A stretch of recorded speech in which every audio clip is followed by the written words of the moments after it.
अस्सलाम वालेकुम, welcome to business matters और मैं हूं आपकी होस्ट मरियम अली। आज के एपिसोड में हम बात करने जा रहे हैं पाकिस्तान के म्यूचुअल फंड इंडस्ट्री के बारे में और स्पेसिफिकली हम बात करने जा रहे हैं पाकिस्तान का second largest asset management company और वो है NBP funds. And joining us today in the studio is doctor Amjad Waheed, CEO of NBP funds. Thank you so much for joining us today sir. Sure Maryam. जी सर, तो सबसे पहला question आप मुझे बता सकते हैं कि हमारे म्यूचुअल फंड्स इंडस्ट्री में where does NBP funds place itself in terms of AUM and in terms of where you would rank it compared to other private players? Mariam, we are presently managing about 560 billion of investors' money. जी So we are the second largest asset management company in Pakistan. Or I think in terms of rating, a CFA society last year awarded us as the best asset management company in Pakistan. जी हमारी तकरीबन 27 branches हैं through Pakistan और इसके अलावा we are also selling our mutual funds through national bank branches, तकरीबन 300 plus national bank branches. We have a large range of products, Islamic भी हैं, conventional भी हैं, स्टॉक है, पेंशन है, सेफ फंड्स हैं like money market fund. So investor पे depend करता है कि what type of product the investor को सूट क्या करता है। And we have a sales force of about 300 people throughout Pakistan. ये कंपनी 2006 में शुरू हुई थी, आप उसके बारे में थोड़ा सा बता सकते हैं? What was the growth like? आप उसका एक ट्रैजेक्टरी का एक जायजा दे सकते हैं? Yeah, because I was sort of the first founding CEO. तो मैं उस टाइम रियाद बैंक में काम कर रहा था सऊदी अरेबिया में। I was called back to head this company. तो मैं तकरीबन अब 19 साल से इस कंपनी का CEO हूँ। और obviously we started from nothing just to set up the company, and today we are managing 550 billion rupees. So we have been the fastest growing asset management company in Pakistan. और I think thank God we have done well. Industry भी अच्छी grow की है, but we have grown faster than the industry. So what was that personal transition for you like in your career at that stage? I think it was exciting. To set up a new company is always exciting. मुझे तकरीबन Riyadh bank में 5 साल हो गए थे और I was managing about close to $8 billion in mutual funds worldwide. So I was among the largest fund manager in the Middle East at that time. मगर फिर ये था कि हम सब में होता है कि अच्छा वापस पाकिस्तान जाना है। तो ये एक अच्छी अपॉर्चुनिटी थी, नई कंपनी सेटअप हो रही थी, नेशनल बैंक था उस टाइम, एक सिंगापुरी कंपनी है Fulton, they were the joint venture partners.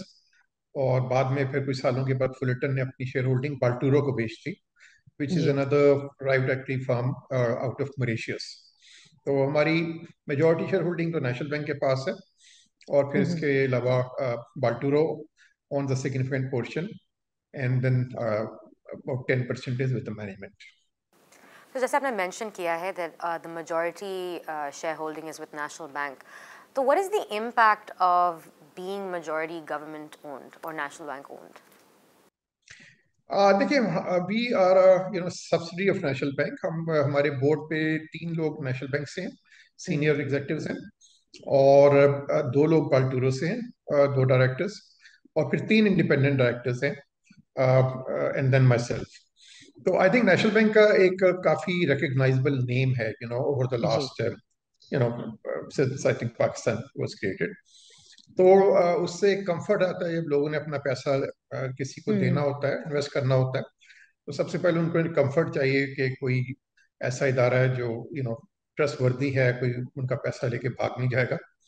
So from that angle, I think having National Bank on board helps quite a bit in terms of brand recognition, क्योंकि हम अब पूरे पाकिस्तान के तकरीबन 20-25 शहरों में हैं, तो obviously एक established name का साथ होना certainly help करता है। That's a really interesting point that you're saying that actually the brand recognition of National Bank really helps because I guess critics का इल्ज़ाम ये होगा कि National Bank is that can be often associated with government inefficiencies. So what would you say to that kind of stance? I understand that obviously you're an AMC and it's a completely separate business, but what would you say in response to that? देखिए, मैं समझता हूँ ये old perception है। पिछले 20-25 साल में national bank में बहुत चेंज आया। और नेशनल बैंक ने पिछले 25 साल से जितने पाकिस्तान के टॉप यूनिवर्सिटीज हैं जी वहां से बेस्ट ग्रेजुएट्स को हायर किया है। हर साल बहुत से ग्रेजुएट्स हायर करता है, और इसमें आप कोई भी यूनिवर्सिटी का नाम ले लें। तो जी जी। एक बड़ा पिछले एक ग्रेजुअल चेंज है ओवर द लास्ट 25 ईयर्स कि एक तो हम इन्होंने आउटसाइड इंडक्शन की है directly from the universities and from other banks. और अभी तो जो सैलरी पैकेजेस भी हैं जनरली वो they are comparative with the industry, और टारगेट्स भी बड़े एग्रेसिव दिए जाते हैं। और नेशनल बैंक की जो ग्रोथ है और पिछले कुछ सालों में डिपॉजिट ग्रोथ भी अगर आप देख लें, एसेट ग्रोथ देख लें, हम्म। प्रॉफिटेबिलिटी ग्रोथ देख लें, तो इट इज फिनोमिनल। सो तो मेरा ख्याल है एक परसेप्शन है, बहुत दफा वो परसेप्शन चेंज होने में बड़ा टाइम लगता है। शायद जी एक टाइम हो जब ऐसा एक परसेप्शन क्रिएट हुआ हो, मगर आज बहुत चेंज आ गया है उनके। They work as a pure commercial bank, they hire people from other banks जो आ जाते हैं और and work here. So hmm. So अभी तो बहुत सी चीजों में national bank is very competitive with any other bank in Pakistan. So obviously आपने मेंशन किया था कि NBP funds second largest AMC, तो आपको क्या लगता है, आपके नज़दीक इस कंपनी का क्या किरदार था in deepening sort of the financial market in our country? देखिए, मैं समझता हूँ कि ऑल्दो हमारे से पहले भी एक दो इदारे थे, मगर अगर रिटेल पे फोकस सबसे ज्यादा किया है आज से 20 साल 15 साल पहले, कि रिटेल इन्वेस्टर तक म्यूचुअल फंड की अवेयरनेस जी। क्रिएट की जाए, म्यूचुअल फंड्स को पहुंचाया जाए, तो वो एनबीपी फंड्स है। और एक टाइम पे जितने सेल्स के लोग थे म्यूचुअल फंड्स में, उसमें से ऑलमोस्ट आधे एनबीपी फंड्स में काम कर रहे थे, और आज भी हमारे पास सेकंड लार्जेस्ट सेल्स फोर्स है इन पाकिस्तान। अच्छा। तो सर्टली हमने रिटेल में काफ़ी इन्वेस्ट किया है, और उसका हमें फ़ायदा भी हुआ है। हमारी अभी भी जो सेल्स इंफ्रास्ट्रक्चर है, चाहे वो सेल्स के लोग हों या ब्रांचेस हों, वो आई थिंक सेकंड लार्जेस्ट है in in in the G industry. So it's challenging because mutual fund जो है वो बड़ी कम फीस पे ऑपरेट करते हैं। वी चार्ज एन जी। Average fee of something like 1.2%, 1.3%। और ग्लोबली ये परसेंटेज क्या पॉइंट होता है, मतलब what is the benchmark comparison? अगर यहाँ हम 1.2% चार्ज कर रहे हैं, so what else would it be? देखिए, म्यूचुअल फंड्स में दुनिया में फीस कम ही होती है, जिस तरह यहाँ भी कम ही जी। है। मगर ये है कि आपकी इकोनॉमीज ऑफ स्केल आ जाती है कि बहुत से लोग आपके पास आ जाते हैं हम्म। तो हमारा थोड़ा चैलेंज ये है कि एक तो पाकिस्तान में ओवरऑल सेविंग्स रेट भी कम है। जी फिर ये है कि जो लिटरेसी रेट है वो भी कम है। जी। और जो सेविंग रेट कम है, गवर्नमेंट का भी अगर आप देखें तो बजट डेफिसिट्स काफी होते हैं, मगर जो प्राइवेट सेक्टर है वहाँ भी सेविंग का पाकिस्तान में कल्चर कम है। ठीक है, तो हम्म। अगर आप देखें हम शादियों पे कितना खर्चा करते हैं, हम जी थोड़ा शो जी ऑफ करने में भी ज्यादा खर्चा करते हैं। जी। ठीक है, तो जनरली सेविंग कम है। जब सेविंग कम होती है तो पैसा जो म्यूचुअल फंड में जाएगा, हम्म। बाकी प्रोडक्ट्स में जाएगा, वो भी कम होता है। और जब सेविंग कम होती है तो इन्वेस्टमेंट भी फिर कम होती है, उससे इकोनॉमी भी स्लो ग्रो करती है। सो कुछ कल्चरल चीजें हैं जिसकी वजह से भी इतना कॉन्सेप्ट रेगुलर सेविंग का नहीं है पाकिस्तान में कि हर महीने, हम्म। क्योंकि हमें जो किताबों में पढ़ाया जाता है कि जितना भी आप अर्न जी करें, चाहे 1 लाख रुपए है या 10 लाख है, उसका 20% आपने सेव करना है। ठीक है, जी। ताकि कल को आपने रिटायर भी होना है, कल को अपने बच्चों की शादियां भी करनी है, उनको यूनिवर्सिटी भी भेजना है। तो इसलिए आपको बड़ी अर्ली ऑन जब जो ही आपको जॉब मिलती है, तो आपको 20% तो पहले ही साइड पे कर देना चाहिए, और उसको आप किसी म्यूचुअल फंड में सेव कर दें, किसी बैंक में इन्वेस्ट कर दें, हम्म। स्टॉक मार्केट में लगा दें, कहीं लगा दें, बट आप 20% जो है उसको सेव करें। मगर एक तो ये है कि ओबियसली आजकल इन्फ्लेशन भी जो पिछले कुछ सालों में काफी हाई रही जी है, तो लोगों का तो उसकी वजह से भी सेविंग कम हो गई है, बिकॉज उनकी बेसिक नीड्स ही पूरी नहीं होती। और दूसरा कल्चर भी जो है सेविंग का, वो भी पाकिस्तान में कम है। तो उसकी वजह से ये चैलेंज है, जिसकी वजह से हमारी इंडस्ट्री उतनी ग्रो नहीं की जितना कि दूसरे मुल्कों में म्यूचुअल फंड इंडस्ट्री जिस तरह ग्रो की। इफ़ यू कुड एक्सप्लेन कि आपने कहा था एक कल्चरल रीज़न है कि पाकिस्तानी सेव नहीं करते, लेकिन अगर हम अपने नेबरिंग कंट्री में देखें इंडिया, तो उनकी savings rates it's much higher than ours. उसकी वजह क्या है? It should be a similar market और one to one comparison, but why is that not the case? देखिए, एक तो सेविंग में सबसे पहले इवन गवर्नमेंट का रोल होता है कि गवर्नमेंट आपका कितना डेफिसिट रन कर रही है। ठीक है, जी। तो अगर हमारी गवर्नमेंट जो है वो ज्यादा बोरो करती है और बजट डेफिसिट हाई है तो उसकी वजह से भी मुल्क की सेविंग रेट कम होता है। हम्म। दूसरा, रिटायरमेंट स्कीम्स जो हैं वो एक बड़ा अच्छा सोर्स होता है सेविंग का। अच्छा। बट दूसरे मुल्कों में, आपने इंडिया की भी एग्जांपल दी, वहाँ हम्म। पे गवर्नमेंट की सेविंग स्कीम भी काफ़ी हद तक फंडेड हैं और प्राइवेट सेक्टर में भी ज़्यादा है। तो वहाँ पे इस वजह से भी सेविंग ज़्यादा है, बिकॉज पीपल से मोर टुवर्ड्स रिटायरमेंट, वो चाहे ऑर्गेनाइज हम्म। सेक्टर में काम कर रहे हों या अनऑर्गेनाइज सेक्टर में या गवर्नमेंट में।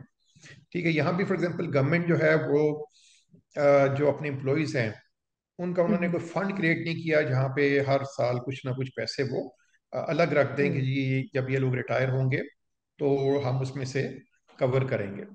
तो बेसिकली वो पे एज यू गो है कि जो जी। गवर्नमेंट का साल में रेवेन्यू आता है उसी में से गवर्नमेंट तनख्वाहें देती है। अब बेसिकली आके पिछले 2 साल से गवर्नमेंट ने अब ये किया कि जो नए एम्प्लॉयज आए हैं हम्म। उनको अब एक फंडेड स्कीम में लेके आ रहे हैं कि गवर्नमेंट 10% कंट्रीब्यूट करती है, एम्प्लॉय 10% करता है रफली, और 20% फिर वो किसी हमारा पेंशन फंड हो या किसी और एसेट मैनेजमेंट कंपनी का पेंशन फंड हो वहां पे इन्वेस्ट हो जाता है। केपी के गवर्नमेंट ऑलरेडी इसमें आ चुकी है, पंजाब और सिंध और बलोचिस्तान और फेडरल गवर्नमेंट से हमारी बातचीत चल रही है। तो आगे जाते हुए जो अब से एम्प्लॉज गवर्नमेंट हायर कर रही है वो सब एक तरह फंडेड होंगे। फिर ये होता है कि गवर्नमेंट पे लाइबिलिटी नहीं होती। जब गवर्नमेंट ने एक दफा 10% कॉन्ट्रीब्यूट कर दिया हर महीने एम्प्लॉय की रिटायरमेंट की तरफ, तो उसके बाद फिर जब वो एम्प्लॉय रिटायर होता है तो गवर्नमेंट को उसको कुछ नहीं देना होता। जो पैसे गवर्नमेंट ने इन्वेस्ट कर दिए, 10% एम्प्लॉय ने कर दिए, तो 20% सैलरी का हर महीने फंड में जाता रहा। वही पैसा फिर काफी हो जाता है रिटायरमेंट पे, जिससे वो जी। रिटायरमेंट के बाद उनकी जो नीड्स हैं वो पूरी हो जाती लेकिन I mean that's pension reform, right? Which is obviously a huge aspect of AMCs. But even if you just look at just the mutual fund accounts themselves, again मैं इंडिया का एग्जांपल लूँगी, right? कि हमारे पास सिर्फ 4 lakh mutual fund accounts हैं, and we obviously have a population of 250 million, and that penetration level is I think 0.22%, where again in India it's 10%. I guess how can we catch up faster? Is it through pension reform? Is it through other sort of aggressive means of advertising to private sector players? What do you think is the way है। forward? देखिए, education and awareness.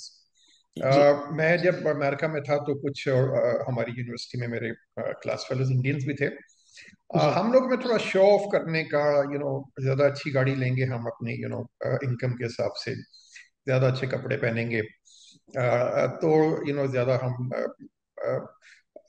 इन चीजों में थोड़ा शादियों पे in general ज्यादा खर्चा करेंगे।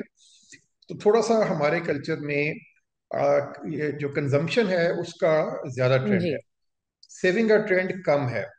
वो चीज मैंने उनमें कम देखी जनरली। इंडियंस में वो ज्यादा, उनका जो स्टैंडर्ड ऑफ लिविंग है वो जनरली हमने देखा कि वहाँ भी हमारे मुकाबले में वो काफी कम खर्चे में अपना गुजारा कर रहे थे।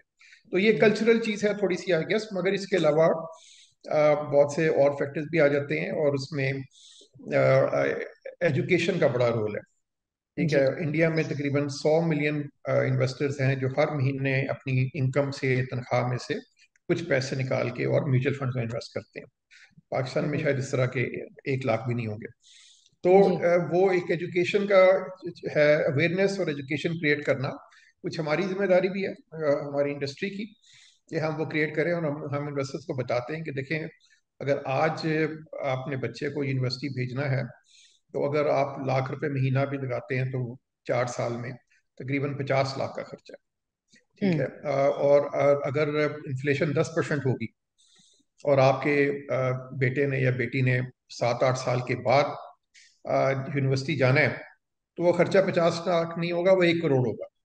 हम्म। ठीक है, तो वो डबल हो जाएगा विद इन्फ्लेशन, अगर चल रही 10% भी 7-8 साल में वो डबल हो जाएगा। तो आपको अभी से कुछ सेव करना है, और अगर आप सेव करते रहेंगे एक रेगुलर अमाउंट, तो आपके ऊपर बहुत ज़्यादा बर्डन नहीं आएगा। जब आपका बेटा या बेटी उसने यूनिवर्सिटी जाना है, या फिर आपने बच्चों की शादी करनी है, या फिर आपने रिटायर होना है, या आपने घर बनाना है, तो अगर आप रेगुलर सेव कर रहे हैं तो ये आपकी नीड्स खुद ब खुद पूरी होती जाती हैं इन ओवर टाइम। अगर आप नहीं कर रहे, तो ये ऐसे किसी पता है कि बेटे या बेटी को मेडिकल कॉलेज में एडमिशन मिल गया, और या और बच्चे ने आके बोला कि जी 15 लाख रुपए जमा करा दें यूनिवर्सिटी में, और माँ बाप के पास 15 लाख सेव नहीं थे। तो इसलिए ये एजुकेशन क्रिएट करना, अवेयरनेस के saving is important for you. Right, sir. So वही तो सवाल है कि obviously education, this exact logic that you have just shared right now, I want to ask, what are some concrete steps that NP funds, or in fact any AMC, is taking? For instance, if I could give 3 solutions. So one is at the college level, कि जो universities में जो बच्चे पढ़ रहे हैं, when they're graduating, if are they taking any personal finance courses, is NBP funds sort of reaching out to them? Or second solution, which is that जो private companies हैं, जिनके employee funds हैं, like as you correctly pointed out, at retirement, are you going and doing a B2B business where you sort of go to these companies and say, आप एक provident fund बनाए, we'll be in charge of investing, etc., because 4 lakh investment accounts is obviously incredibly small. So एक होता है personal education, which I obviously as a shahri should take upon myself so that I can improve my life, and एक होता है just aggressive marketing. So if you could maybe share a little bit about what you are thinking, maybe what some of your competitors are thinking in terms of reaching out. देखिए, इस time हम तकरीबन 270 जो इदारे हैं, G companies जी हैं, उनके employ funds या एंडोमेंट्स वगैरह मैनेज कर रहे हैं। ठीक है, जी उनकी इन्वेस्टमेंट्स को हम मैनेज करते हैं, और उसमें तकरीबन सारी, आप कह लें, ये मेजोरिटी पाकिस्तान की जो बड़ी कंपनीज हैं वो उसमें आ हम्म जाती हैं। तो जो उनके फंडेड एम्प्लॉयज़ के पैसे, उन पे हम एडवाइस करते हैं कि आपने कितना उसको स्टॉक मार्केट में रखना है, कितना आपने उसको सेफ रखना है, कौन टी बिल खरीदना है, पीआईबी खरीदना है, सकूक खरीदना है, हम्म तो ये हम इस तरह की एडवाइस देते हैं। और तो अब बेसिकली ये कल्चर पिछले 10-15 साल में डेवलप हो गया। ये कंपनीज कहती हैं जी हमारा काम है बिजनेस रन करना, मगर हमारे अच्छा जो एम्प्लॉयज के जो फंड्स हैं वो मैनेज हम किसी प्रोफेशनल को देंगे। और तकरीबन पाकिस्तान की जितनी भी फर्स्ट ईयर कंपनीज हैं, उन्होंने किसी म्यूचुअल फंड कंपनी को, हमें या किसी और म्यूचुअल फंड कंपनी को, और बाज़ केसेस में जहाँ पे एम्प्लॉय फंड्स बिलियंस में हैं, टेंस ऑफ बिलियंस में हैं, उन्होंने दो तीन हम्म में डिवाइड भी कर दिया कि जी ये मेरे पास 15 बिलियन है, 10 बिलियन आप मैनेज कर लें, 5 बिलियन मैंने किसी और एमसी को दे दिए, 5 बिलियन किसी और जी को दे दिए। तो वहां तक तो देखें, हम कंपनीज तक तो उनके कंपनी कैश भी मैनेज करते हैं और एम्प्लॉय फंड्स भी मैनेज करते हैं। और इंडिविजुअल्स पे हमारा सर्टली सोशल मीडिया से हमें बड़ा अच्छा रिस्पॉन्स आता है, और हम लगातार उस पर एड्स भी देते रहते हैं, कन्वर्सेशंस भी करते हैं, और ताकि जितने लोग ज्वाइन कर लें, हम उनमें एक अवेयरनेस क्रिएट करते हैं। तो रेगुलर सोशल मीडिया पे हमारी इंटरेक्शन होती है। फ्रॉम दैट लेवल न्यूज़पेपर्स में भी हम ऐड देते रहते हैं। मगर जो बेस्ट होता है सोर्स के, जब ये हमारे जो 300 सेल्स के लोग हैं, जब ये किसी इन्वेस्टर के साथ जी बैठते हैं, तो वहां पे जब आपके पास टाइम होता है, आधा घंटा 1 घंटा, वहां पे आप बड़ी डिटेल में इन्वेस्टर को बता सकते हैं कि अगर वो कितनी सेविंग करेगा, उसका पैसा कितना ग्रो कर जाएगा 5 साल में, 10 साल में, 20 साल में। और ओबियसली इन्वेस्टर्स के बहुत से सवाल होते हैं इन टर्म्स ऑफ रिस्क, ठीक जरूर है, इन टर्म्स ऑफ रिटर्न। तो वो 1-to-1 में ऑब्वियसली देन हमारा सक्सेस रेट बेहतर होता है। बट ऑब्वियसली एक लिमिटेशन है कि हमारे पास 300 लोग हैं, और इसको बढ़ाना, फिर एक्सपेंस बढ़ा के उतना, फिर एज ए सेड, हमारी फीस एज एन इंडस्ट्री हम 1.2-1.3% की फीस चार्ज करते हैं। तो इतनी कम फीस में अपनी सेल्स फोर्स को बढ़ाना या ज्यादा लोगों को अप्रोच करना डिफिकल्ट होता है। तो हमारा एक डिलेमा ये है कि हम रिटर्न तो ज्यादा देते हैं, हम्म मगर फिर लोगों को बताने के लिए कि हम रिटर्न ज्यादा दे रहे हैं, हमारे पास इतने पैसे नहीं होते कि हम बहुत ज्यादा एडवर्टीजमेंट पे खर्च कर सकें, या बहुत ज्यादा ब्रांचेस खोल सकें, या बहुत ज्यादा सेल्स के लोग हायर कर सकें। तो इट्स अ catch-22 सिचुएशन। तो obviously as you know कि 2028 तक हुकूमत ने कहा है कि there should be a full Islamic conversion to Islamic products in the banking and the asset management space. So firstly कि NBP funds के इसके बारे में क्या नज़रिया है? And how are you positioning yourself for this conversion if you actually think it's going to take place as well? Because that's also a discussion point. Ji. देखिए अभी भी हम जो अपने फंड्स मार्केट में सेल करते हैं, लोग आके इन्वेस्ट करते हैं हमारे फंड्स में, तो तकरीबन 70-80% जो पैसा आज भी आ रहा है वो इस्लामिक फंड्स में जी। आ रहा है। ऑब्वियसली पाकिस्तान में एक ट्रेंड है कि लोग प्रेफर करते हैं कि इस्लामिक प्रोडक्ट्स में इन्वेस्ट करें। और हमारा ख्याल है कि अगर हमें 100% पे भी जाना पड़े आगे जाते हुए तो ये कोई इतना डिफिकल्ट नहीं होगा। जो मेन चैलेंज होता है कि आपके पास जब पैसा आपने मेरे इस्लामिक फंड में इन्वेस्ट किया तो मैं आगे उस पैसे को कहाँ इन्वेस्ट करूंगा। ठीक है, मुझे भी वो पैसा आगे कहीं इन्वेस्ट करना है। अब इसमें यह है कि एक टाइम था कि काफी लिमिटेशन थी, पैसा मेरे पास आ जाता था लोगों का, मगर मुझे समझ नहीं आता था कि उनके आगे सकूक्स जो हैं, खासतौर पे गवर्नमेंट सकूक्स, वो अवेलेबल नहीं थे। तो मगर पिछले कुछ 3 साल से 4 साल से हम देख रहे हैं कि गवर्नमेंट बहुत रेगुलरली सकूक्स इशू करती है। ठीक है, तो जिनको इजारा सकूक्स कहा जाता है, तो हम फिर हमारे पास फिर एवेन्यू अवेलेबल होता है जहाँ पे हम इन्वेस्टर का जो पैसा है उसको इन्वेस्ट कर सकते हैं। और इसके अलावा फिर इस्लामिक बैंक्स में भी हम पैसा रख सकते हैं। और इसके अलावा ये है कि जो स्टॉक मार्केट है उसमें भी एक सर्टेन नंबर ऑफ कंपनीज हैं। हमारे जो शरिया एडवाइजर हैं डॉक्टर इमरान उस्मानी हैं, जी। और उनके हेड, और तो वो एक सर्टेन नंबर ऑफ शेयर्स हैं जो उन्होंने अपने, जो भी उनका क्राइटेरिया उसके हिसाब से मैं अलाउ किया हुआ है कि हम उन शेयर्स में अपने इस्लामिक स्टॉक फंड को इन्वेस्ट कर सकते हैं।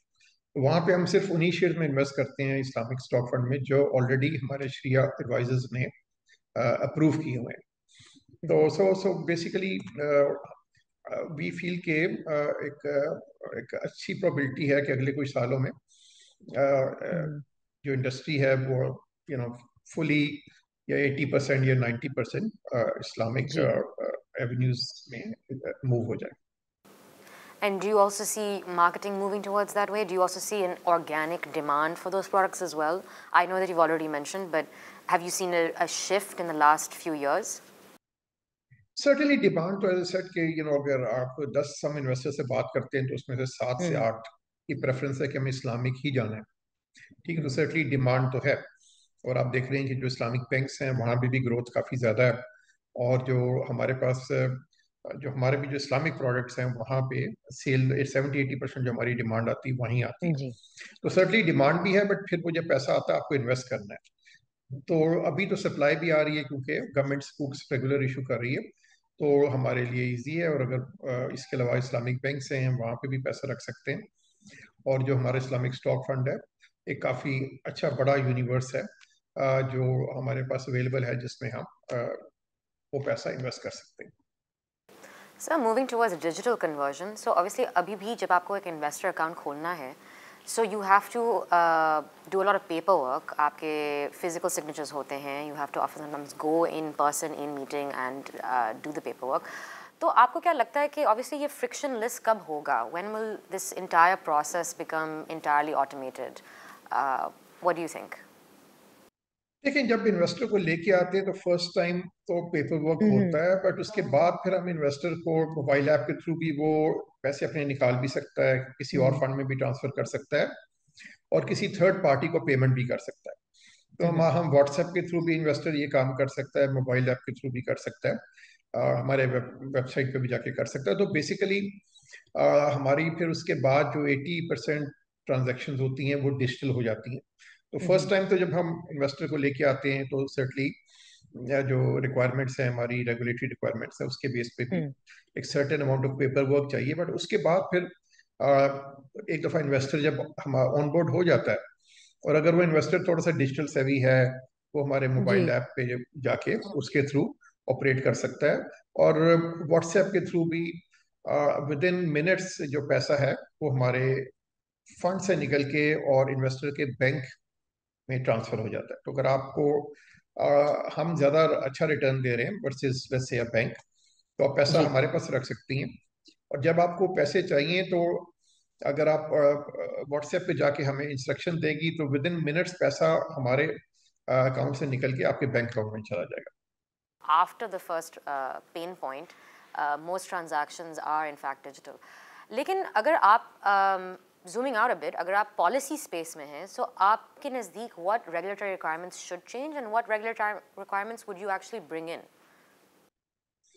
देखिए अभी भी सहूलत अकाउंट है 1 मिलियन तक बहुत मिनिमम जो पेपर मतलब डिजिटली भी आप जाके हमारे अगर आप जी सोशल मीडिया पे अगर आप हमारा ऐड देखें तो आप वहां जाके डिजिटली भी अपने आप को ऑन बोर्ड कर सकती हैं without any need G of any person so so वो भी हमारे पास एक सर्टेन अमाउंट ऑफ पैसा आता है जो इन्वेस्टर्स अपने आप को डिजिटली ऑन बोर्ड कर लेते हैं और उसका भी जो प्रोसेस है वो बहुत सिंपल है 1 मिलियन तक की इन्वेस्टमेंट तक तो जो केवाईसी रिक्वायरमेंट्स है वो भी बड़ी कम है ठीक है आपका शनाख्ती कार्ड वगैरह होगा और इस तरह बेसिक रिक्वायरमेंट्स होंगी अगर उसके बाद आपने अपना अमाउंट 1 मिलियन से बढ़ाना है तो फिर हो सकता है कुछ फॉर्म्स वगैरह फर्दर साइन करवाने हो तो इसलिए हमारा जो रेगुलेटर है सीसीपी उसने ऑलरेडी काफ़ी हद तक फैसिलिटेट किया हुआ है ये चीज़ें कि हम डिजिटली ये इन्वेस्टर्स को ऑन बोर्ड कर सकते हैं और उसमें हमें अच्छी सक्सेस भी हो रही है और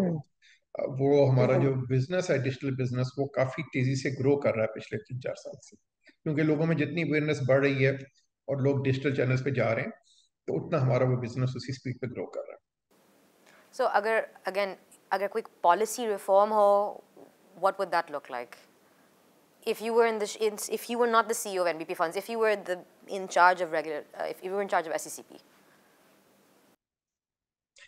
देखिए इशू एससीसीपी के साइड से नहीं है इतना बट बेसिकली अगर एक छोटे इन्वेस्टर को ऑनबोर्ड करना है तो उस पर जो फॉर एग्जांपल पीएमडी कराना पड़ता है और उसका जो जी एक्सपेंस है वो थोड़ा हाई है या नादरा की अगर कोई पेमेंट करनी पड़ती है तो वो चीज़ें हैं जो अगर फैसिलिटेट करने के लिए अगर कॉस्ट को थोड़ा सा कम हो जाए उस लेवल पे वेदर इट्स पीएमडी सर्विस और वेदर इट्स नादरा की कॉस्ट ही वो तो उसकी वजह से फैसिलिटेशन और हो सकता है बिकॉज अगर एक छोटा इन्वेस्टर है वहां से हम ऑब्वियसली इतना कमा नहीं रहे होते तो मगर उसको ऑन बोर्ड करने के जो एक्सपेंसेस हैं वो हाई हैं रिलेटिवली तो आई थिंक वो एक साइड है जिस पे गवर्नमेंट फोकस कर सकती है कि उन कॉस्ट को जितना कम करेंगे उतना लोग डिजिटली ज्यादा इन्वेस्ट करेंगे बैंकों में भी और म्यूचुअल फंड्स में. So moving towards the future, NBP Funds has recently applied for a REIT license. So how does this sort of fit into your future outlook or strategy? आप उस पर मज़ीद बात कर सकते हैं? जी बेसिकली देखिए हमारा काम है कि हमारे पास डिफरेंट इन्वेस्टमेंट एवेन्यूज हों और इन्वेस्टर की मर्जी है कि वो कहाँ आना चाहता है. तो अभी अगर कोई इन्वेस्टर बिल्कुल थोड़ा सेफ प्रोडक्ट चाहता है हम ऑफर कर देते हैं. अगर पेंशन फंड में आना चाहता है तो आ जाता है. अगर स्टॉक मार्केट फंड में आना चाहता है तो वहाँ बड़ा अच्छा रिटर्न पिछला अभी जो साल खत्म हुआ है जून एंड में स्टॉक मार्केट 60% बढ़ी है हमारा स्टॉक फंड 67% बढ़ा है. तो एक साल में जिसने $1 लाख इन्वेस्ट किया था हमारे फंड में उसकी 1,67,000 की वैल्यू हो गई एक साल के बाद. तो सर्टली स्टॉक फंड का भी ऑप्शन है. तो इस तरह रियल एस्टेट फंड जो है वो अगर कोई रियल एस्टेट में इन्वेस्ट करना चाहता है और छोटे अमाउंट के साथ देखें अगर कोई मुझे वैसे जाके रियल एस्टेट में इन्वेस्ट करना है तो मुझे करोड़ों रुपए चाहिए होते हैं. मगर रीट में कुछ हजार रुपए से भी एक इन्वेस्टर आके रियल एस्टेट में इन्वेस्ट करके और उसकी जो अपसाइड है उससे फायदा उठा सकता है. तो इसलिए रीट फंड्स इंशाल्लाह आगे पॉपुलर होंगे. और इसके अलावा फिर इंफ्रास्ट्रक्चर फंड्स पे भी हम कोशिश कर रहे हैं. डिफरेंट एरियाज में पावर सेक्टर में आ सकता है वेयर हाउसिंग हो सकता है लाइफ स्टॉक हो सकता है. तो एक ये भी एरिया है कि जिसमें इन्वेस्टर्स आ सकते हैं. और जो इंफ्रास्ट्रक्चर फंड्स हैं दुनिया में ये बहुत बड़ा एरिया है. पाकिस्तान में अभी तक ये इतना टेक ऑफ नहीं किया बट इसमें बहुत पोटेंशियल है कि जो पाकिस्तान की डेवलपमेंट नीड्स है वो म्यूचुअल फंड इंडस्ट्री पूरी कर दे. जहाँ गवर्नमेंट के अब कम हो गई है स्पेंडिंग ऑन डेवलपमेंट वो जो गैप है वो म्यूचुअल फंड जी इंडस्ट्री पूरी कर दे by launching and managing infrastructure funds. So आपके नज़दीक अगले 3 या 5 साल में what are some major goals that you want NBP funds to reach?